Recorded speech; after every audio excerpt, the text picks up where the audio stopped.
اشاعت علم میں کہ یعنی جو فروغ علم کے لیے انسان اپنی خطابت کے ذریعے کتابت کے ذریعے مصروف عمل ہوتا ہے، تو ایک درویش کے لیے آداب میں سے ہے کہ اس کی غرض و غایت کلیئر ہونی چاہیے۔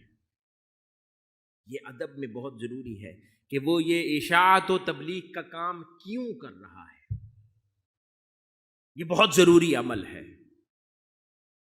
اگر وہ آغاز سفر میں اس کا تعین نہیں کرے گا تو بیشتر زندگی گزارنے کے بعد اسے بہت تکلیف پہنچے گی۔ اگر آغاز سفر میں مقاصد کا تعین ہو چکا ہوگا تو پھر اس کو پریشانی نہیں ہوگی کہ وہ کسی تحریک کے ساتھ، کسی قافلے کے ساتھ، کسی کاز کے ساتھ کیوں جڑ رہا ہے۔ اس لیے جڑ رہا ہے کہ اس کو معاشرتی طور پر کوئی رتبہ چاہیے، کوئی سوشلی اس کو کوئی پوزیشن چاہیے۔ وہ چاہتا ہے کہ ہر میرے محلے میں کوئی نہ کوئی کسی جماعت کا بڑا ہے اور ان کی چار لوگ سن بیٹھتے ہیں، ان کی عزت ہے، توقیر ہے، تو میں بھی کسی جماعت کی کوئی پوزیشن لے لوں، میں بھی کسی کا عہدیدار بن جاؤں، میں بھی کوئی بڑا بن جاؤں۔ مقصد یہ ہے، یا علم دین یا فروغ علم دین کی غایت یہ ہے کہ وہ سمجھتا ہے کہ میرے ساتھ تلامذہ ہوں گے، اٹھنے بیٹھنے والے ہوں گے، سننے والے ہوں گے، تو غایت کا واضح ہونا، یا پھر مجھے سے کچھ سے مالی منفعت ملے گی، تو یہ واضح ہونا چاہیے۔ اگر یہ وہ تمام امور اس کی سوچوں میں ہیں تو پھر وہ گمراہ ہے، اور اگر وہ اللہ کے لیے، اس کو جاننے کے لیے، جو میں نے پہلے بھی عرض کیا، وہ اس حصول کی تسگ و دو کرتا ہے، تو پھر یہ آداب میں سے ہے کہ اس کو زندگی میں اڈاپٹ کرنا ہے۔ اسی طرح علم دین، چاہے پھر کوئی تصوف کا طالب علم ہو یا دین کا طالب علم ہو، آداب میں سے ہے جو آقا علیہ الصلوۃ والسلام کی تعلیمات اور بزرگان دین کی تعلیمات اور احوال میں ہے۔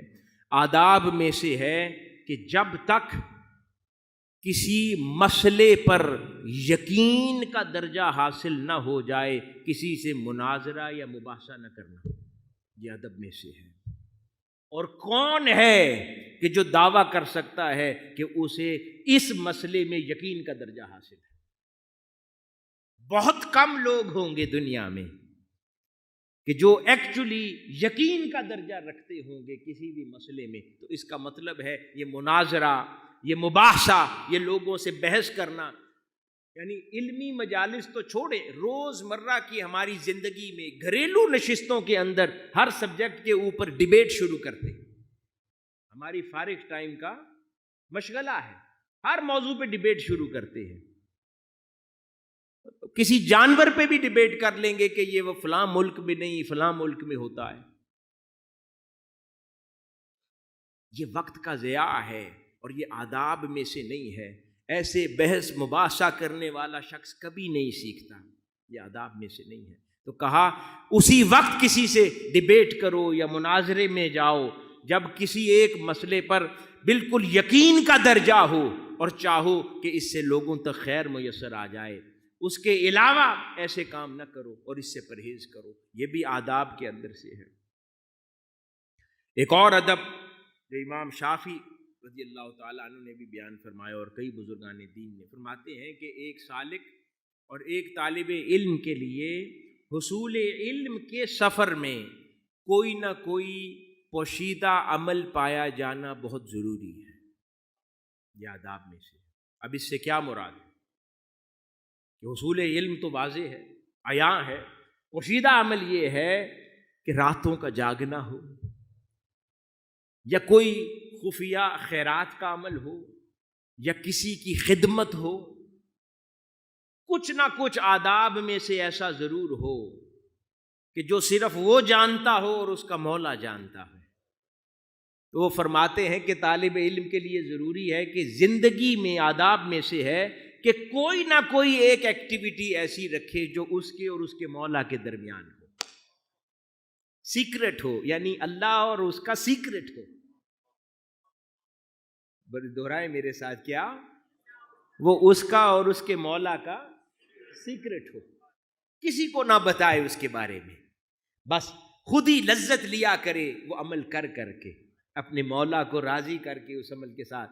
تو امام شافعی فرماتے ہیں کہ اس طالب علمی کی راہ میں وہ سیکرٹ عمل ہر کسی کے پاس ہونا بہت ضروری ہے، چاہے پھر وہ قیام اللیل ہو، راتوں کی سجدے ہوں، مخصوص دعائیں ہوں، ذکر اذکار ہو، خیرات کا عمل ہو۔ ایک معروف عالم دین تھے، وہ بڑے صوفیاء کے خلاف رہتے تھے۔ ایک دن انہوں نے حضرت بشر الحافی کو دیکھا، اور وہ بشر الحافی کو جمعہ کے دن مسجد میں نماز پڑھتے دیکھا۔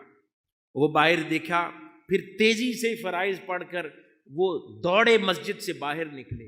اب وہ بندہ کہنے لگا یہ عجیب اللہ والا ہے، یعنی اس سے 5 منٹ اور سنتیں بھی پڑھنے کا انتظار نہیں ہوا اس مسجد میں، اور دوڑا نکلا آیا ہے، یہ کیسا اللہ والا ہے؟ وہ کہنے لگا اب تو میں اس کا پیچھا کر کے جہاں موقع ملے گا اس کو سناؤں گا۔ تو وہ بشر حافی کے پیچھے دوڑے، وہ تیزی سے گئے ایک ریسٹورانٹ پر، اس دور میں جو تھا ادھر گئے، تو 1 درہم کا سالن لیا۔ اس کو اور غصہ آیا، یعنی اس کھانے کے پیچھے مسجد کی نماز چھوڑ کر بھاگا ہے۔ پھر دوسرے تندور پہ گئے، 1 درہم کی روٹیاں لی، اور غصہ آیا۔ پھر ایک اور ریسٹورانٹ پہ گئے، وہاں حلوائی سے میٹھا لیا، اور غصہ آیا کہ یعنی یہ اتنا، یعنی 3 کورس میل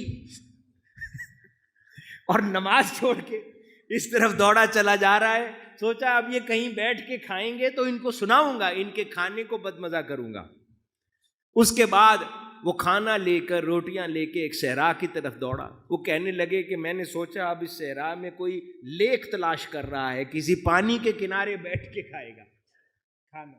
تو چلتے چلتے چلتے صحرا میں لمبا سفر طے کیا، ایک اور مسجد میں دیکھا، انٹر ہو گئے۔ وہ پیچھے گیا، اس مسجد میں گیا، ایک معذور شخص جس کے ہاتھ بھی نہیں ہلتے تھے اور اس کے منہ سے رالیں ٹپک رہی تھی، اور وہ اپنے ہاتھ سے اس کو صاف بھی نہیں کر پاتا تھا، اور وہ فی الفور اس کے پاس جا کر بیٹھے، اپنی قمیض سے، کپڑے سے اس کے ہونٹ صاف کیے، رالیں صاف کی، اور اپنے ہاتھ سے اس کو بٹھا کر کھانا کھلاتے رہے، اس کو سیر کر کے کھانا کھلایا، اور اس کے بعد پھر وہاں سے لوٹ آئے۔ نہ کوئی دیکھنے والا، نہ کوئی سننے والا۔ یہ اللہ اور ان کا سیکرٹ تھا کہ وہ شخص جو اپنے ہاتھوں سے خود کھا بھی نہیں سکتا، وہ نماز کے فرائض کے فوری بعد دوڑے دوڑے اس معذور کو کھانا کھلانے کے لیے آئے تھے کہ وہ بھوکا ہوگا۔ یہ ان کا اور ان کا سیکرٹ تھا جس نے انہیں بشر حافی بنا دیا تھا۔ وہ کہتا ہے اس دن کے بعد میں نے صوفیاء کی مخالفت ختم کر دی اور میں ان کے حلقہ ارادت میں شامل ہو گیا۔ تو حاضرین گرامی، امام شافعی فرماتے ہیں کہ ہر بندہ اپنے اندر آج ارادہ کر لے، اللہ کے ساتھ ایک سیکرٹ بنا لے۔ میرے نوجوان بھائی بیٹھے ہیں، یہ کوئی مشکل کام ہے؟ ہر کوئی اپنا ایک سیکرٹ کوئی نہ کوئی بنا سکتا ہے، جو صرف اس کو پتا ہو اور اس کے مولا کو پتا ہو۔ بس ایسا کوئی خیر کا عمل جو کسی کو خبر نہ دے، کسی کو کلام نہ کرے، اس کے اوپر کسی کو پتہ نہ ہو، بس صرف اپنے مولا کے لیے خاموشی سے کرتا رہے عمر بھر۔ اور فرماتے ہیں کہ جو سالک ہو اور طالب علم ہو، اس کے لیے تو بہت ضروری ہے اس سیکرٹ عمل کا ہونا۔ تو یہ بھی آداب میں سے ہے۔ تہجد گزاری ہو سکتی ہے، قیام اللیل ہو سکتا ہے، تلاوت قرآن ہو سکتا ہے۔ کئی بزرگان دین کے احوال بعد میں نہیں سنتے پڑھتے کہ جو بیان کرتے ہیں کہ وہ ہفتے میں قرآن مجید ختم کرتے، 3 دن میں ختم کرتے، تلاوت قرآن کرتے۔ کسی نے اپنی قبر کھود رکھی تھی اور انہوں نے 5000 ختم اپنے مرنے سے پہلے اپنی قبر میں کیے، اس قبر کو گواہ بناتے تھے کہ میں نے قرآن پڑھا، اب میری شفاعت کرنا۔ اسی طرح کوئی خیرات کا عمل خفیہ کرتے تھے، کسی نے نہ جانے کس کی مدد کر رکھی ہوتی ہے، کیسے کیسے۔ تو اس لیے کسی کو بتائے بغیر اپنے مولا کے ساتھ ایک سیکرٹ بنا لیں، یہ آداب میں سے ہے درویشوں کے۔